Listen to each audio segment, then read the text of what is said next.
yang cinta kebenaran, kejujuran, dan keadilan untuk berunjuk rasa sambil melakukan al-istighfatsah al-kubra di depan gedung Mahkamah Konstitusi. Kertasnya dikumpulkan lagi.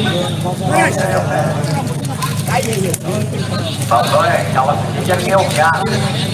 Jangan, ada maju. Oke. Oke,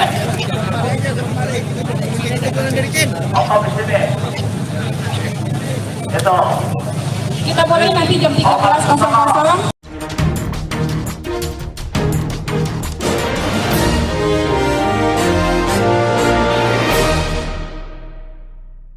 Selamat malam para netizen dimanapun kita berada, salam inspirasi bagi kita semua. Wow, ternyata dunia politik hari ini sangat-sangat seru begitu kan ya. Hari ini yang begitu fenomenal adalah terkait demo di Mahkamah Konstitusi. Banyak tuntutan-tuntutan yang kemudian demo di situ begitu kan ya. Di antaranya ada Profesor Din Syamsuddin, terus kemudian ada ex Menak Yakut ya Fahrur Razi, dan kemudian Sunarko ya ikut demo ya jelang putusan di Mahkamah Konstitusi. Artinya kalau saya amati betul begitu kan ya, terkait detik-detik akhir putusan di Mahkamah Konstitusi ada tanda-tanda sebenarnya begitu kan.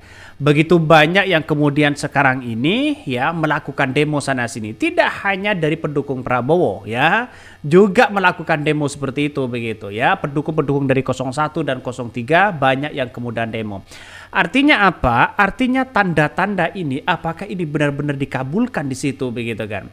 Saya kira banyak orang yang kemudian ya berasumsi di situ begitu kan ya, salah satunya yang kemudian ex Menak Fahrur Razi di situ begitu kan mengatakan ini harus dituntut hakim seperti ini begitu kan ya, buatlah keputusan yang adil di situ begitu.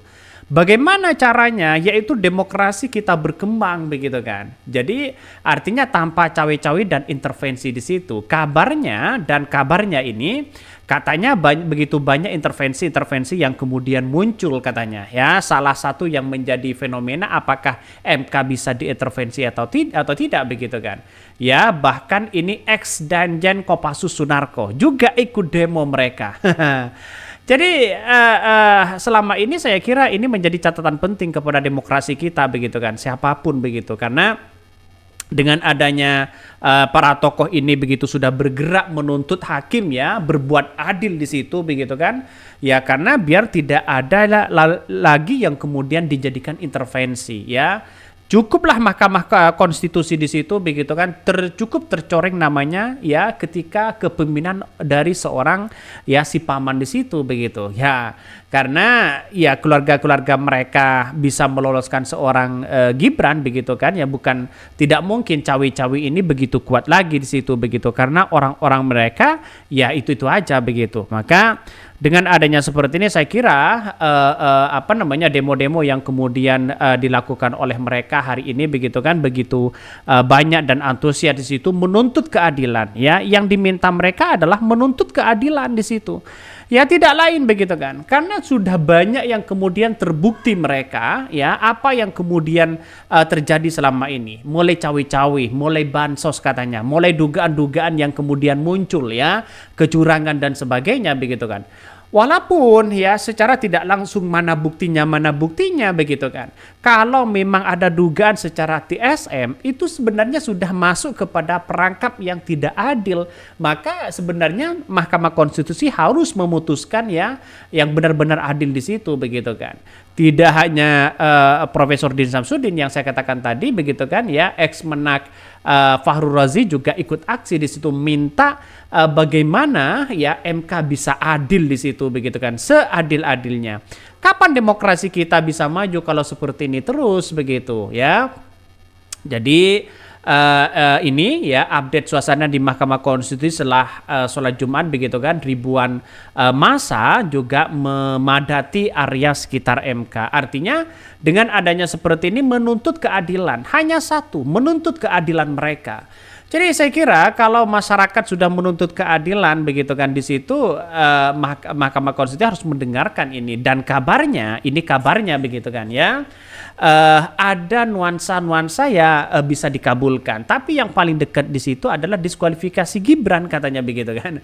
Saya kira kalau ini menjadi acuan penting bahwa dugaan-dugaan yang kemudian yang penting di Mahkamah Konstitusi atau yang penting di KPU menang, ya saya kira tidak bisa juga begitu kan. Kapan mau maju bangsa kita sebenarnya? Maka jalan satu-satunya bagi kami adalah melihat ya di realitas di lapangan di situ begitu kan. Jadi apa yang kemudian menjadi acuan penting kepada rakyat Indonesia, kalau memang ya hasil semuanya adalah curang lalu kemudian dijadikan patokan untuk menang, wah ini kacau begitu kan. Kenapa saya katakan kacau? Karena pada kenyataannya kalau ada dugaan-dugaan kecurangan itu bertentangan dengan undang-undang di Mahkamah Konstitusi begitu kan. Mahkamah Konstitusi itu bisa memutuskan ya dan bisa membatalkan orang yang menang bisa jadi kalah apabila ada dugaan-dugaan dugaan-dugaan kecurangan di situ begitu kan. Maka tidak heran masyarakat sekarang itu demo sana sini begitu kan, yang menuntut keadilan seadil-adilnya di situ begitu. Jadi saya kira ini akan menjadi catatan sejarah kita begitu kalau melihat dengan apa yang kemudian disampaikan para publik di situ begitu kan, yang menuntut keadilan. Nah, maka jalan utamanya bagi kami adalah solusinya adalah bagaimana MK nantinya mencari titik temu keadilan ya di situ begitu. Kalau memang tidak ada kecurangan ya silahkan ya, semua orang tidak ada permasalahan dengan Prabowo, tapi wakilnya begitu kan sudah di depan mata jelas-jelas mereka katanya begitu kan ya. Ada nuansa-nuansa yang kemudian dibenturkan dengan konstitusi begitu, dalam artian melanggar konstitusi, maka secara tidak langsung ini seharusnya dibatalkan begitu kan ya, karena ada si paman mereka banyak sana sini begitu yang kemudian membantu mereka, pada akhirnya mereka lolos begitu. Sangat-sangat disayangkan memang hal-hal seperti ini.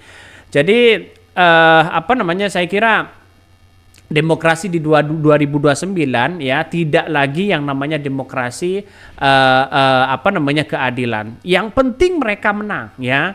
Yang penting di KPU mereka menang, apapun yang terjadi, apapun hasilnya, yang penting di KPU menang, maka mereka menganggap menang. Apakah MK akan mengambil seperti itu? Secara logika ini bertentangan dengan undang-undang juga begitu kan. Maka setidaknya bagi kami adalah harus memberikan efek jera kepada siapapun yang melakukan kecurangan. Dan ini menjadi sejarah, di negara-negara lain sudah melakukan itu begitu kan. Jadi kenapa Indonesia kalau memang ada kecurangan ya, hasilnya ini, hasilnya itu dan sebagainya begitu, lalu kemudian mereka tidak beracuan pada KPU, saya kira agak jauh begitu kan. Maka jalan utamanya bagi kami adalah harus ini begitu kan ya, harus memang adil dan seadil-adilnya di situ begitu. Sangat-sangat disayangkan memang ada nuansa-nuansa yang kemudian dilihat dari gerak-gerik hari ini begitu kan ya. Kabarnya begitu kan, ada upaya-upaya, ada intimidasi dan sebagainya. Apakah benar seperti itu begitu kan? Mari kita baca ya beritanya seperti ini. Ini Ex-Danjen Kopassus Sunarko hingga Din Samsudin hadiri demo di MK ya jelang putusan sengketa di Mahkamah Konstitusi. Wow, ini sudah bergerak semua ini begitu kan ya. Ada Fahrul Razi ya, ex-Menak juga ya, minta ya seadil-adilnya kepada Mahkamah Konstitusi untuk bagaimana nantinya begitu kan ya memutuskan apa yang sebenarnya terjadi di situ begitu. Wow, ini semakin menarik di situ. Ini aksi dari beberapa beberapa elemen di situ begitu kan. Oke, yang mungkin itu ya yang kami sampaikan ya. Tonton terus channel Hodari Podcast Rakyat ini karena ada berita-berita menarik dan viral setiap harinya. Salam para netizen, salam inspirasi bagi kita semua. Jangan lupa di subscribe channel YouTube Hodari Podcast Rakyat ini.